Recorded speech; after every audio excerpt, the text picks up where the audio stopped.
आई भैया हम भोजपुरी गायक कलाकार विजित वाला यादव आई एगो सबके चाहता लेके शर्ट सॉन्ग लेके लोग के बीच आयल बानी। एगो लड़का एगो लड़की से बेपना प्यार करत रहे भैया।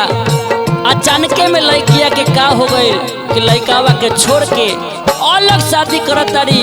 लड़कावा रो रो के बुरा हाल भइल बा, पागल भइल बा। लड़कावा कहत का फाटल करे जबायापन सियब कैसे, फाटल करे जबायापन सियब कैसे।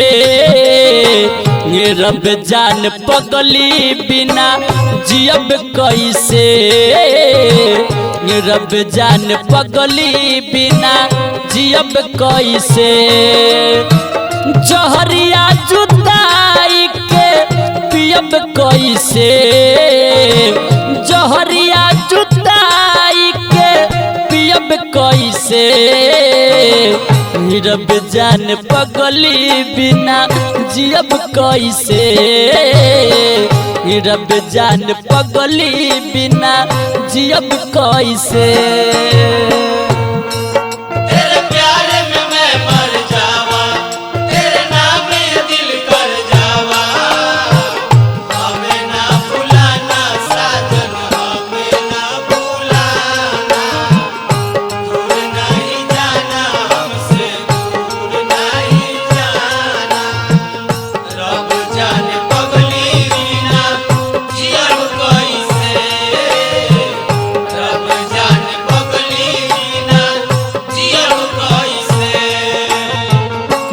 चले न रही जब साथ छूट जाई, जिंदगी में आके काहे भइलू पराई।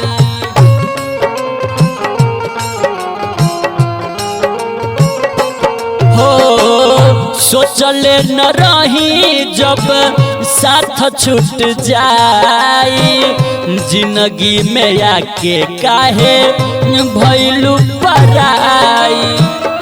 केहू बताबे ओके भूलब कैसे, केहू बताबे ओके भूलब कैसे। रब जान पगली बिना जियब कैसे, रब जान पगली बिना जियब कैसे। बेवफाई का शिकवा करूं तो ये मेरी मोहब्बत की दाहिन होगी। तेरी बेवफाई का शिकवा करूं तो ये मेरी मोहब्बत की दाहिन होगी। रब जान पगली बिना जियब कैसे, रब जान पगली बिना जियब कैसे। सपना सजा के अपना बना के चल गइलू जान भी जीत के भुला के।